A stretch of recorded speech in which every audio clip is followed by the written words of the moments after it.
சரவண ஜோதியே நமோ நம. வாழ்க வையகம், வாழ்க வளமுடன். அனைத்து தமிழ் நெஞ்சங்களுக்கும் கனிவான வணக்கங்கள்.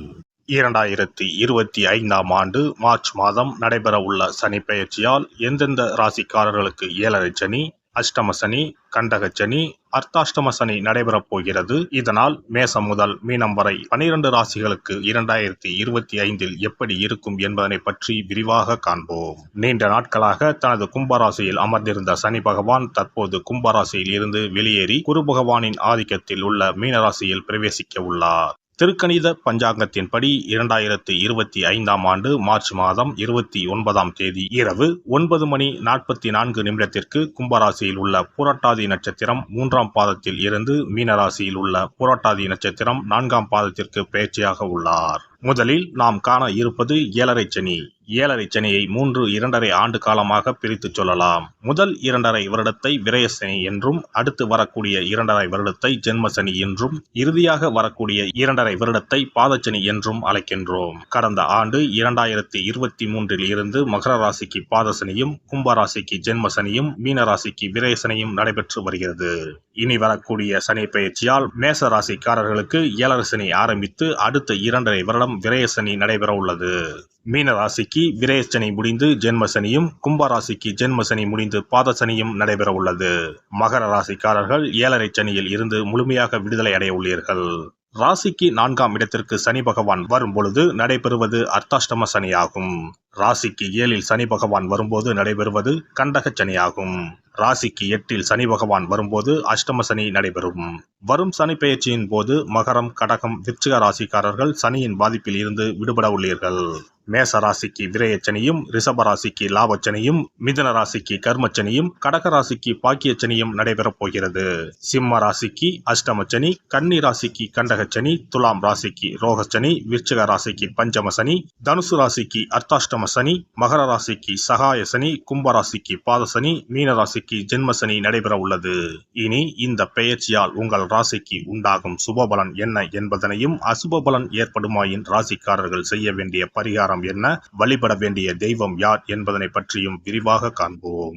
நடைபெற போகும் இந்த சனி பெயர்ச்சியால் உங்கள் வாழ்வில் வளமும் நலமும் செல்வ செழிப்பும் பெற்று வாழ்வில் உயரிய நிலையை அடைய எல்லாம் வல்ல எம்பெருமானை வேண்டி விரும்பி கேட்டுக்கொள்கிறேன். மிதுனராசி அன்பர்களே, இத்தனை நாள் பட்ட கஷ்டங்கள் காற்றோடு பறந்து யோகங்கள் வீட்டுக்கதவை தட்டும் காலம் இது. இந்த காலத்தில் எது செய்ய வேண்டும், எது செய்யக்கூடாது என தெரிந்து கொள்ளலாம். மிதுன ராசிக்காரர்களுக்கு 12ஆம் வீட்டில் குரு பகவான் இருந்ததால் நிறைய பிரச்சனைகள் வந்திருக்கும். தொழில் மற்றும் குடும்பங்களில் நிறைய இழப்பு ஏற்பட்டிருக்கும். கடன் கழுத்தை நிறுத்திருக்கும். குரு வக்கிர நிலைக்கு வருவதால் ஆறுதல் பிறக்கப் போகிறது. அஷ்டம சனியில் இருந்து விடுபடுவதால் இந்த சனி பெயர்ச்சி மிகப்பெரிய பரிசாக உங்களுக்கு இருக்கும். மிதுன ராசிக்கு சனி பகவான் அஷ்டமாதிபதியாக இருந்தாலும் அவர்தான் பாக்கியாதிபதியாகவும் வருகிறார். பாக்கியாதிபதி 9ஆம் இடத்தில் இருந்து 10ஆம் வீட்டுக்கு வருவது தர்ம கர்மாதிபதி யோகம். அதனால் இந்த சனி பெயர்ச்சி ராஜயோகம் தரும். சொந்த தொழில் தொடங்குவதற்கு வாய்ப்புள்ளது. உத்தியோகத்தில் உயர்வு மாற்றம் வரும். பதவி சம்பளம் உயர்வு தரும். எதிர்பார்த்த சம்பளத்தில் வேலை கிடைக்கும். வாழ்க்கை துணை மற்றும் தொழில் கூட்டாளிகளுக்கும் அனுகூலம் ஏற்படும். தந்தை வழி சொத்துக்கள் பிரச்சனை சரியாகி சாதகமான தீர்வு கிடைக்கும். பிரம்மாண்டமான வீடு, சொகுசு வாகனம் வாங்கி அடுத்த கட்டத்துக்கு பயணிக்கும் சூழல் உருவாகும். இதுநாள் வரை கைகூடாத முயற்சிகளுக்கு அங்கீகாரம் கிடைக்கும். பொருளாதார ரீதியாக மட்டுமில்லாமல் உங்கள் திறமையை அனைவரும் பாராட்டி அங்கீகரிப்பார்கள். பெயர், புகழ், அந்தஸ்து உயரும். தைரியம் அதிகரிக்கும். சனி திசை நடப்போர் வேலை தொழிலில் கொடிகட்டி பறப்பார்கள். உள்நாடு மற்றும் வெளிநாடு இரண்டிலும் சிறப்பான வாய்ப்புகள் வந்து சேரும். வாழ்க்கையில் மிகப்பெரிய முன்னேற்றம் உறுதியாக நடக்கும். 2025இல் ராசிக்குள் குரு பகவான் வந்துவிடுவார். ராசிக்கு 2ஆம் இடம் உச்சம் பெற்று குரு பகவான் 10ஆம் இடத்தில் உள்ள சனி பகவானையும் பார்ப்பார். அதனால் அடுத்த 2 ஆண்டுகள் உங்களை யாராலும் அசைக்க முடியாது. கலை மற்றும் காவல்துறையில் நல்ல உயர்வு கிடைக்கும். புகழ் தேடி வரும். ஏமாற்றங்கள் எல்லாம் கலைந்து மனநிறைவு ஏற்படும். கணவன் மனைவிக்கு அந்யோன்யம் அதிகரிக்கும். ஆரோக்கியத்திலும் முன்னேற்றம் ஏற்படும். விரயசனி என்பதால் சுப செலவுகள் வரும், திருமண யோகம் உண்டு. அதே நேரத்தில் இந்த காலகட்டத்தில் பொருளாதாரத்தில் சற்று கவனமாகவும் இருக்க வேண்டும். ராசியில் உள்ள குரு ஜென்ம குருவாக வருவதால் பொருளாதாரத்தில் உங்களை சிலர் தவறாக வழிநடத்துவதற்கும் வாய்ப்புள்ளது. முதலீட்டில் புதியவர்களை நம்பாமல் கவனமாக இருப்பது நல்லது. மாணவர்களுக்கு புதிய வாய்ப்புகள் உருவாகும். உங்கள் துறை சார்ந்த விஷயங்களில் புதிய முயற்சிகளை மேற்கொள்ள முடியும். இரவு நேரத்தை தவிர்த்து காலை நேரம் கல்வியில் கவனம் செலுத்தினால் அதிக மதிப்பெண் எடுக்க முடியும். தொழில்நுட்பம், ஊடகம் மற்றும் தளவாடங்கள் சார்ந்த விஷயத்தில் நல்ல முன்னேற்றம் இருக்கும். வரும் வாய்ப்புகளை சரியாக பயன்படுத்திக் கொள்ள வேண்டும். பெண்களை பொறுத்தவரை வாக்குஸ்தானத்தில் செவ்வாய் பகவான் அமர்வதால் வார்த்தைகளில் கவனமாக இருக்க வேண்டும். நிதானத்தை கடைபிடிப்பது அவசியம். தொழிலில் அதீத உழைப்பும் அதற்குண்டான பலனும் கைமேல் கிடைக்கும். சிறப்பு பரிகாரம். நவ கிரகங்களில் சனி பகவான் நீதி தவறாதவர். அவரவர் கர்ம வினைகளுக்கு உரிய பலனை தவறாமல் வழங்குபவர். பொதுவாக சனி பெயர்ச்சி என்றாலே எல்லோரும் பயப்படுவார்கள். அப்படி பயப்பட வேண்டிய அவசியமே இல்லை.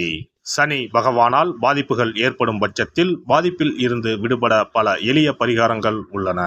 ஒரு கைப்பிடி பச்சரிசியை எடுத்துக்கொண்டு அதை நன்றாக பொடி செய்து கொள்ள வேண்டும். பிறகு சூரியனை வழிபட வேண்டும். சூரியனை வழிபட்ட பிறகு குளக்கரையிலோ மரத்தின் அடியிலோ உள்ள விநாயகரை 3 முறை வலம் வந்து வழிபட்டு விட்டு பொடி செய்த பச்சரிசி மாவை தரையில் போட வேண்டும். அப்படி போடும் மாவை எறும்புகள் எடுத்துச் செல்லும். குறிப்பாக வன்னி மரத்தின் அடியில் இருக்கும் விநாயகரை வலம் வருவது மிகவும் விசேஷம். இந்த பரிகாரத்தை எப்போதுமே தொடர்ந்து செய்வது மிகவும் நல்லது. ஒருவருக்கு சனி தசை வந்துவிட்டால் அவருக்கு சந்தேக புத்தி வந்துவிடுகிறது. யார் சொல்வதையும் ஏற்றுக்கொள்ள மாட்டார்கள். குறிப்பாக அஷ்டமத்து சனி மிகவும் கஷ்டப்படுத்திவிடும். 7.5 சனியின் பாதிப்பை விடவும் அஷ்டமத்து சனி மிக அதிக பாதிப்பை ஏற்படுத்தும். அஷ்டம சனி நடப்பவர்கள் சனியினால் ஏற்படக்கூடிய பாதிப்புகளில் இருந்து விடுபட பின்கூறும் நியதிகளை கடைபிடித்தால் பாதிப்புகளின் தாக்கத்தில் இருந்து விடுபடலாம். சனி தசை நடக்கும்போது எந்த செயல் செய்தாலும் தாமதமாகும். அதற்காக கோபப்படக்கூடாது. பொறுமையாக இருக்க பழகிக்கொள்ள வேண்டும். தினமும் காகத்துக்கு எள் கலந்த சாதம் வைக்கவும். பிரதோஷ பூஜைகளில் பங்கேற்பது நல்லது. சனிக்கிழமை தோறும் சனி பகவானுக்கு இரும்பு அகல் விளக்கில் நல்லெண்ணெயில் தீபம் ஏற்றி வழிபடவும். கருங்குவளை மலர்களால் சனி பகவானுக்கு அர்ச்சனை செய்து வரலாம். வன்னி மர இலைகளை மாலைகளாக தொடுத்து சிவபெருமானுக்கு சனிக்கிழமை தோறும் சாற்றி வணங்கி வழிபடவும். சனிக்கிழமை அன்று அசைவ உணவு கண்டிப்பாக சாப்பிடக்கூடாது. சனிக்கிழமை தோறும் நல்லெண்ணெய் குளியல் செய்தால் கெடுதல் குறையும். விநாயகர் வழிபாடு செய்யலாம். அனுமன் வழிபாடு சனி பகவானின் தொல்லைகளை குறைக்கும். ஞாயிற்றுக்கிழமை மாலை ராகு கால வேளையில் கால பைரவரை வணங்கி வரலாம். தேய்பிறை அஷ்டமி நாளில் கால பைரவரை வணங்கி வருவது நன்மை தரும். ஏழை மாணவர்களின் படிப்பு செலவுக்கு உதவலாம். சனி பிரதோஷ வழிபாடு செய்வது சிறப்பு. அன்னதானத்துக்கு உதவி செய்யலாம்.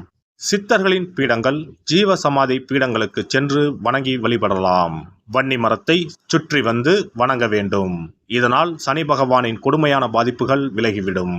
பிரதோஷ காலத்தில் சிவபெருமானுக்கு வில்வ இலை கொடுத்து வணங்க வேண்டும். தினமும் ராமநாமம் ஜபித்து வந்தால் சனி பகவானின் தொல்லையிலிருந்து தப்பிக்கலாம். கால்கள் இல்லாமல் நடக்க இயலாதவர்களுக்கு இயன்ற உதவியை செய்யலாம். இந்த வழிமுறைகளை முறையாக கடைபிடித்து சனியினால் ஏற்படக்கூடிய பாதிப்புகளின் தாக்கத்தில் இருந்து விடுபடலாம். எல்லாம் வல்ல இறையருளால் நீங்களும் உங்கள் அன்பு குடும்பமும் உடல் நலம், நீலாயுள், நிறை செல்வம், உயர் புகழ், மெய்ஞானம் ஓங்கி வாழ்க வளமுடன். இந்த வீடியோ பதிவு உங்களுக்கு பிடித்திருந்தால் லைக் பண்ணுங்க, கமெண்ட் பண்ணுங்க, ஷேர் பண்ணுங்க. மறக்காம சப்ஸ்கிரைப் பண்ணுங்க. பக்கத்துல இருக்கிற பெல் பட்டனை கிளிக் பண்ணுங்க. நன்றி, வணக்கம். ஓம் நமச்சிவாய. சிவாய நம.